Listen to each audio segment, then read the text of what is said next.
כל השנה הלכות בכל יום הבטח לו שהוא בן העולם הבא. בעזרת השם, today is the 14th of the month of Kislev. בעזרת השם, we are holding on Monday, the second day of the week of Parashat Shabbat Vayishlach. בעזרת השם, we'll be discussing the two mitzvot d'oraita. Mitzvah number 123 of the difference of Korban depends on the financial status of an individual who is obligated to bring such a Korban. It's called Korban Oleh V'Yored.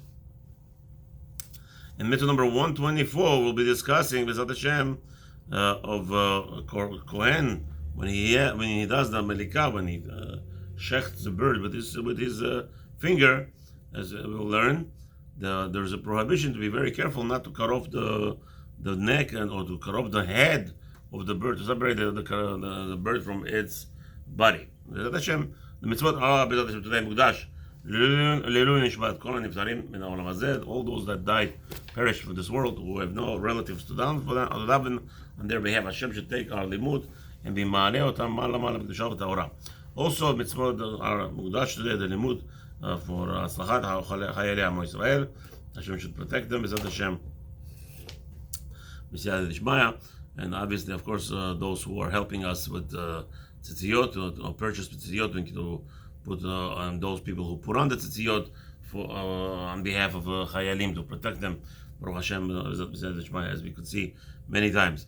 And also, Hashem should give us zchut to get all the Jews out of any captivity wherever they are.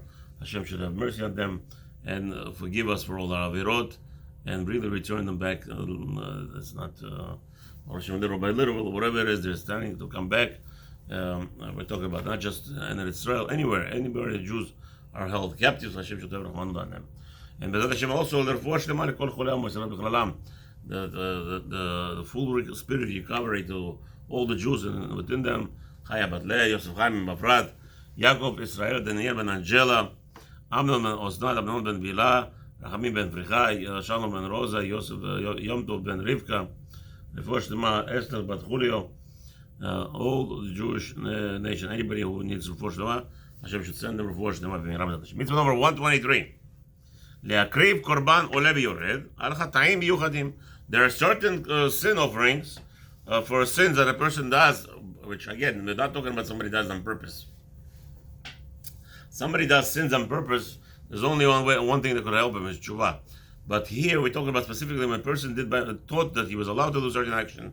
He did it, it's called shgigat, but do it by mistake. Vehem tumat mikdash. So there's certain korbanot, for certain sins of that the person does by mistake. He's going to have to bring this korbanot that have different value according to the sinner's financial standing. Vehem tumat mikdash. Anyone who is impurifies the Bet HaMikdash.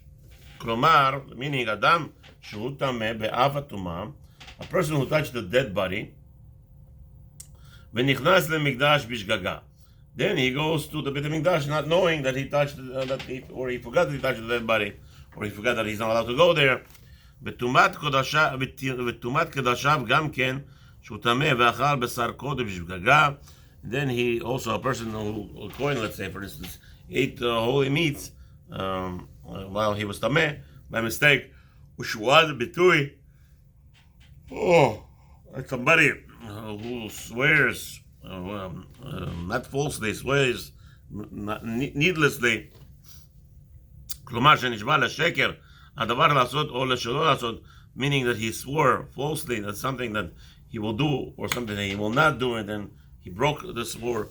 Ushad tzedei shuat bitui. Now, and other things that a person swears and then he transgresses it by not fulfilling the swear, and also falsely swearing in the testimony. Or he swears to that he doesn't know really what transpired. He doesn't want to be a witness, and all that could turn out to be false later on. Even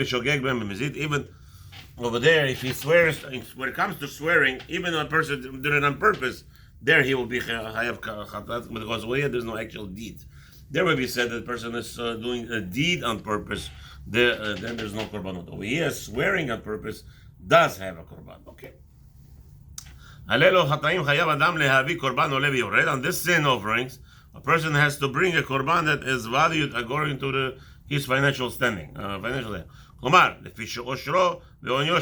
goes according to the value of a person himself, or his not value, a poor person. It says over there clearly in the Torah, Vayikra, chapter 5, Pasuk Aleph, Nefesh ki techeta, a soul that did sin, V'sham'a kol ala, and heard this, the sound of the curse. Klomar, kol shevu'ah, shishbiu, im yodea edud, any swearing that they made him swear if he knows that,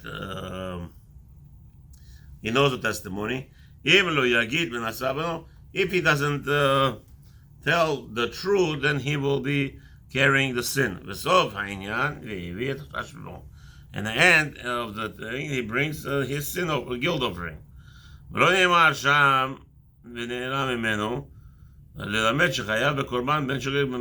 it doesn't say he forgot about it. It says over there, it doesn't say those words. So that means it doesn't matter. That korban could be either by mistake or even caused on purpose, those false swearing, there he will be obligated to bring a korban. So LaHaShem will continue. And there it says, anyone who makes impure the mikdash itself or anything that's in it, or anyone who a soul that touches anything that makes him impure, then he forgets about it. And then that tells us in the Torah, and he should bring his guilt offering. It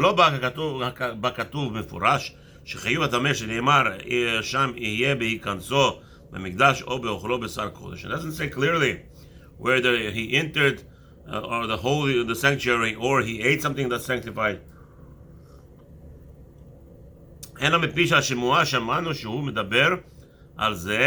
Rather, we understood this, what it says. This is what the rabbis told us. We have another pasuk that tells us a person who is impure, who eats or goes into the sanctuary. Sheneimar, as it says in the Torah, chapter 7 of Vayikra, pasuk 20, any person who eats from the meat of the korbanot, of sacrifices, LaHaShem, that was designated for LaHaShem,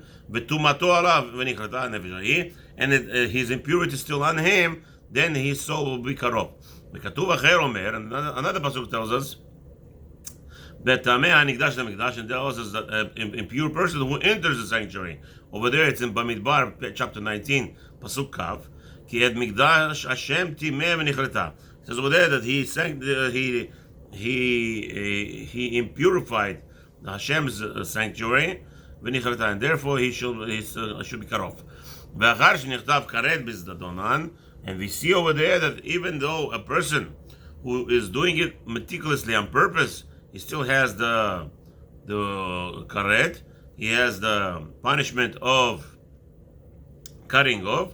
Yesh korban b'shgiatam. So therefore we learn there, since if he did it on purpose, he gets karet, gets cut off. So here, if he did it by mistake, he gets to bring a sacrifice. As we already told you that the rule is any meticulous action gets cut off from the nation. So too, if the person did that action by mistake, then he is to bring a sin offering. And over there it says in chapter Vayikra, chapter 5, pasuk 4, anyone who swears falsely, or a soul who, it says over there, a soul that swears with his lips, and then he forgets, he shall bring his guilt offering. How do you know it means the korban, the fluctuating korban according to financial studies? It says over there in Vayikra chapter 5, pasuk 11. It tells you if the person doesn't have financial ability. So you see, there is a choice. according, not a choice, meaning according to it's a value. The korban, the sacrifice has to be evaluated according to his financial status. Mishosher mitzvah.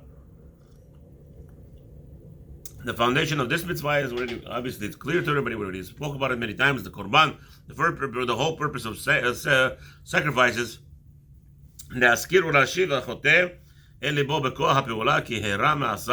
To concentrate, to remind a person to settle and to engrave in his mind, in his heart, of the sinner, to bring him back to the the middle road.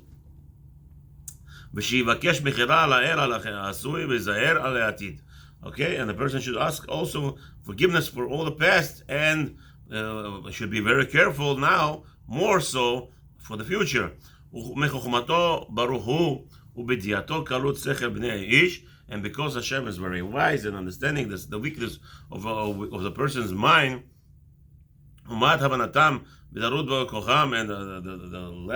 the little of understanding that we have, and the weakness that we have in strength. Hekel alehem הכפרה בחטאים האלה הנזכרים להיותם כפי עושר בני אדם ועוניים. So therefore, HaKadosh Baruch Hu had a leniency on these people, individuals, and to obligate them to bring a korban according to their financial standings. לפי שכישלונם קרוב אצל בני אדם, because we know that Hashem knows that people are stumbling many times, and it's very common. שאין ספק כי חטא הלשון קרוב ותמידי יותר מחטא המעשה. As you understand, the sin of a tongue, it's much more prevalent to happen more than the deed itself. וזה יספיק לך על השבועות, and this will tell us, this will be enough on the explanations of false witnessing. גם אל עניין תרומת מקדש וקדושיו ידוע שהכישלון מצוי בו.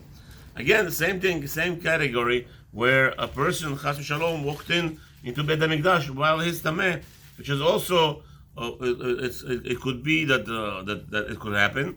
Matzui bo, that it's more common than you think. People walk on the street, all of a sudden they stay on the grave. So there's a lot of elements that go into it. שעניין הטהרה קשה מאוד על כל אדם לשומרו. The purity state to keep on a person is very, very hard to do. עד שיש לו לאדם הטהור להיזהר מלהתקרב אצל בני אדם מחשש הטומאה, so much so that the person now will stay away from people, which is very hard on its own to stay away from people, even from speculating their being impure. וירח העניין אם באתי לכתוב מכמה צדדים הכישלונות המצויים בו, בעולם ידוע הוא לכל מבין. Obviously, people want to be friendly with people. People want to be associated with people. So there's always common. It's common that a person could become tameh without even noticing, or another person who just buried his loved one and now he touched him. Now he became av also. He's av. So he's carrying the tumah on him all the time. So in that case, so because the tumah is travels all the time, it's going to mitzvot. Habibi, this is for the Bet Midrash, yeah? For the Shabbat, the Yid, Aliyah. Okay, so put over there in the pushka. In the pushka. Okay. Yeah. Thank you. זמן הוא השורש, אוקיי. ומן השורש הזה שאמרנו שהכישלון קרוב בעניינים האלה, since we know, the Rabbi says, that these things of the tumah and mouth, and opening your mouth and swearing by mistake, all those things are very common. הכיר להם עוד בשבועות העדות להיותם מביאים כפרה בין על שוגג או מזיד.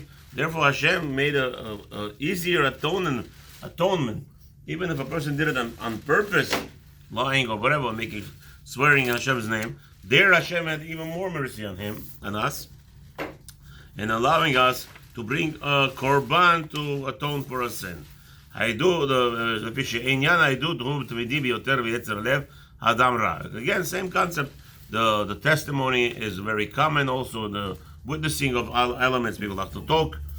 Okay, and because people have the evilness in the heart, בתולין השקר בשכחה ולא יכוונו אותם. Okay, And many times we say that really people don't lie because they want to, because they forget. Unfortunately, that's the element of a human being, is forgetful.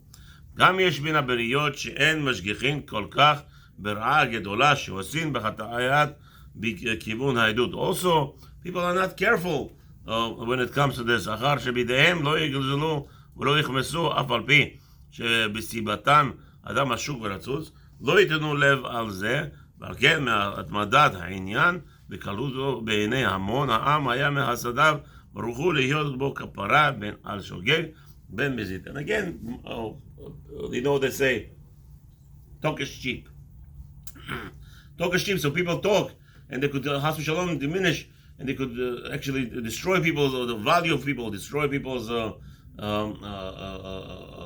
honor, and Chas v'Shalom. Like we had a discussion yesterday in testimony, a person should be very careful how he testifies, and today the most common unfortunate learning that letoelet, there's a new Torah outside there. People don't understand what Chafetz Chaim meant, and unfortunately they're totally formushing his Torah, and people today, everybody has a license to destroy another person's life because of to'elet. They come with the excuse. Everybody wants to talk lashon hara. Everybody wants to really take revenge on the person who hurt them. So now they're gonna take a to'elet, protect the whole world. You hear, Eliyahu? Now I'm gonna talk bad about the Jews, about this guy, that guy. Why? Because it's the to'elet. He's gonna hurt the other person. So everybody has excuses. It's not true. It's not Torah. Chas v'Shalom. Chas v'Shalom. No, he stole from me $1 million, so I'm going to make sure everybody in the world knows not to do business with him. Why? Because he's a thief, $1 million. Because everybody's going to get hurt. Not allowed. Chas v'Shalom. You're not allowed to warn people. No, you're not. First rule is no. No, of course not. That's right. You're not allowed to. Very beautiful. That's what we're exactly talking about. Everybody became today a rabbi. Everybody has a license to reborn people. Talk lashon hara. Why? Because somebody came and said you have to warn other people from theft. That's not the way to do the business. That's not Torah. This is Christianity. What? You don't have to protect people. You're not obligated to go. You're not obligated to protect anybody. Now, somebody came to you and asked you, what do you think about this person? So what you answer is very simple. Habibi, when a person comes to me to do business, to take my money, I have a rule.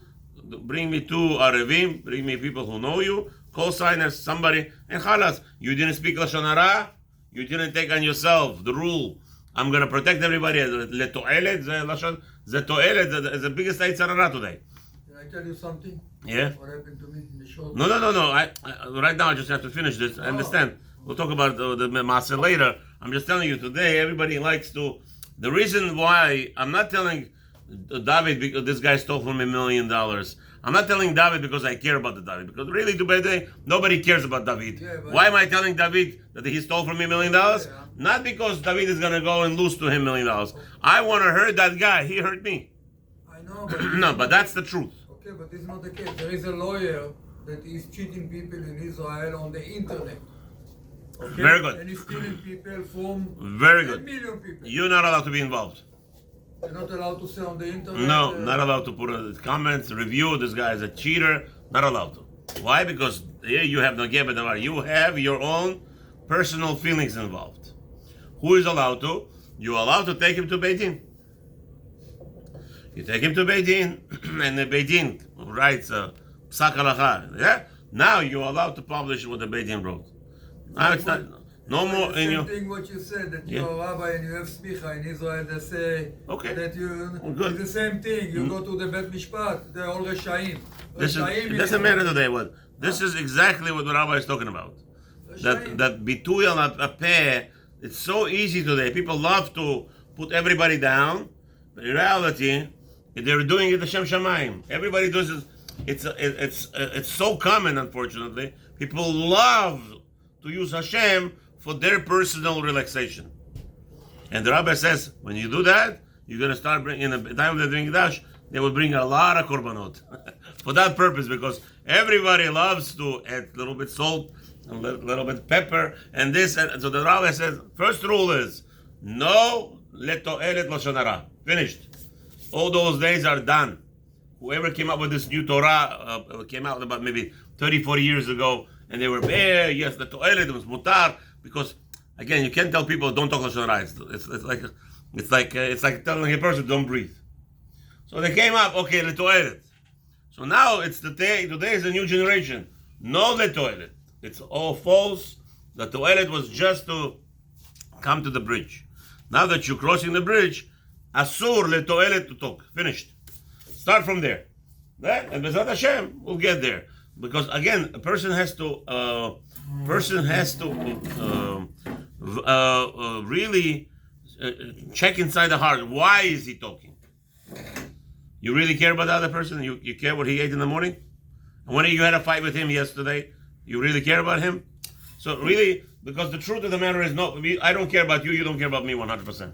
There's no such thing. We don't care about each other so much so that we'll do anything. It's not true. It's not true, Horaya. When a poor person comes to us, what do we give him? We give him $1 million? I have $100,000 in my bank account. I'm going to give him $100,000 in my bank account? No, I'll give him $1,000. Max. You're right, so you don't care about him. So don't tell me you really care about him. Are you going to make sure that he has the same car as you? No. So then do me a favor. It's like this whole, Rabbi, I'm not obligated. You're right. That's what we're talking about. You're not obligated.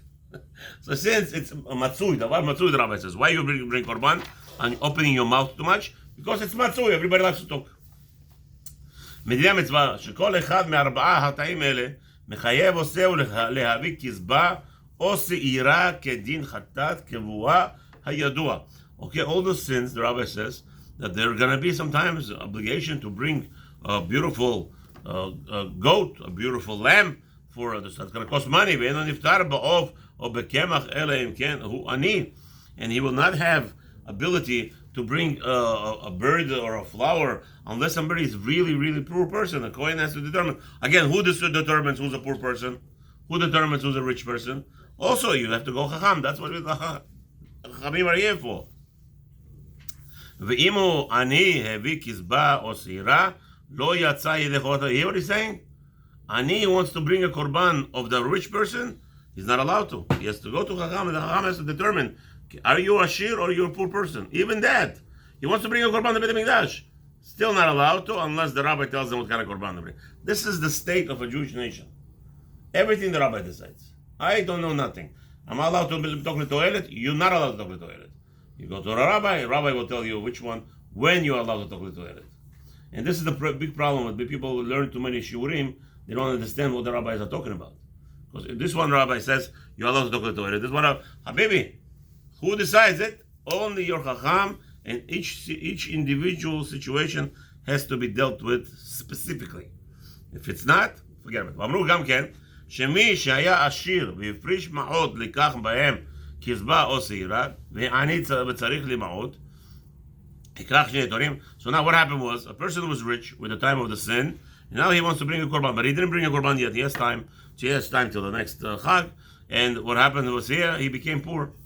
Okay, so that money, he needs to still also himself, he is to change, he's allowed to change. לכן, אני שהפריש מאוד לעשירית היפה, והעשיר, same thing, a poor person. It's talking about when a person standing in front of the Kohen in the Beit HaMikdash. That's his value, not when he was before. If a poor person became rich, or a rich person became poor, it goes to according to the status at that moment when they bring the Korban. Okay? There's a lot more to discuss over here. Now, this mitzvah, number 123, is noheged. בזמן הבית בזכרים ונקבות, by the time of Beit HaMikdash, obviously by men or women, it doesn't matter, whoever makes the sin, חוץ מקורבן שבועת העדות שאינו נוהג בנקבות. Unless, the only problem is with the woman, there is no korban of swearing, because women are not allowed to be witnesses. כמו שכתוב, ובזמן למעלה, as we explained. ועובר עליה, ולא יקריב קורבנו על אחד מאלה, ביטל עשה. A person who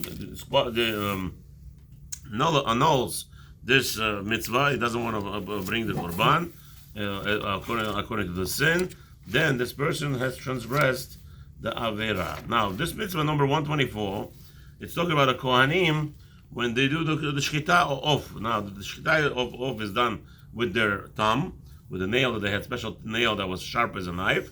they would cut off the bird's, it's called melika, cuts off the bird's neck, right? The shchita on the spot.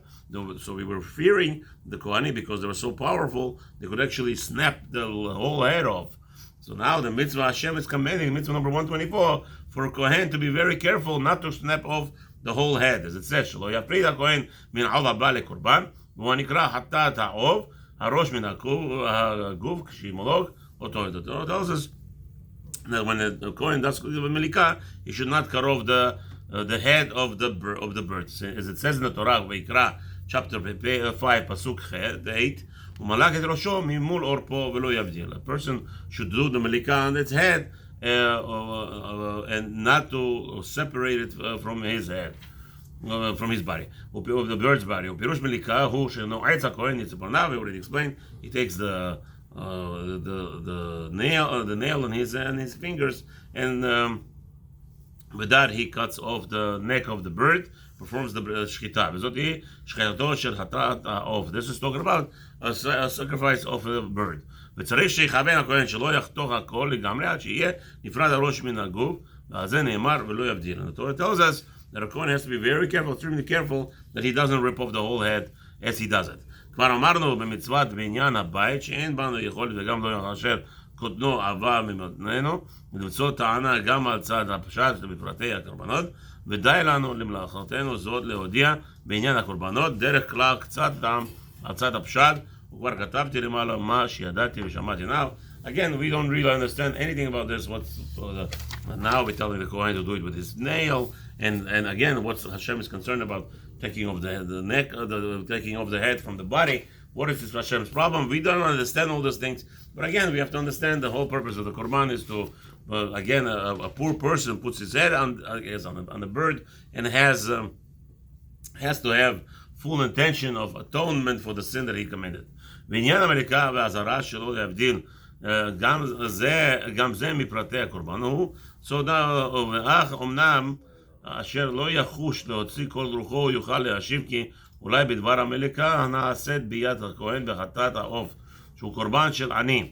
Okay, we have to understand that all the details that are revolving of this mitzvah, of this korban that the Kohen performs with his hand, specifically, and the whole korban is specifically for a poor person. We're not talking about a rich man that would bring a lamb or a goat. We're talking about here a human being, a poor person who could also afford a bird. רמז מהר כל אדם לתכלית המהירות צורכו של עני, ועל כן אינו צריך לקורבנו שחיטה. Again, so why did Hashem have this? One of the things we could say is that the Kohen performs with his nail in order to hasten the purity of this poor person, to purify his soul, as we already said, by quick shechting instead of taking the knife, clearing the knife, and all those things. ולא יצטרך להפך על הצוואר על הסימנים. אוקיי, ועוד יש רמז בעניין המליקה, שהיא ממול העורף בתורים ובני יונה שנמשלו לישראל בהם. So נהיה קשה עורף. So again, the same thing over there. There's the hint not to be stubborn, and we're compared to this pigeons. There are the doves. The Am Israel is supposed to be so keen, so kind. So the rules about this are discussed in Masechet Zvachim, page 64. Ketzat ochez hakohen hatat ha'ov. How does he hold it? How to fulfill this? And all those things are discussed there. But no, again. בכל המקום מן המזבח קשה למקילה מליקה, any part of the mizbech would be sufficient. Okay, so over here, mul ha'oref. I guess he says that it's cutting from the back of the bird. This is not a real shchita as we do for the eating of the chicken, consuming it. Obviously, there's nobody consuming it, so the Torah tells us mul ha'oref. I guess the back neck of the bird, that's where the nail goes in, and that's how the Kohen kills it. You have to be very careful not to take off the head. Okay. נוהגת את זמן הבית בכהנים ובכל אדם, שכל מי שהבדיל בחטאת העוף לא כן. Any Kohen who went against the Torah and separated the head from the bird, against the Torah, he will get 39 lashes. Have a wonderful day.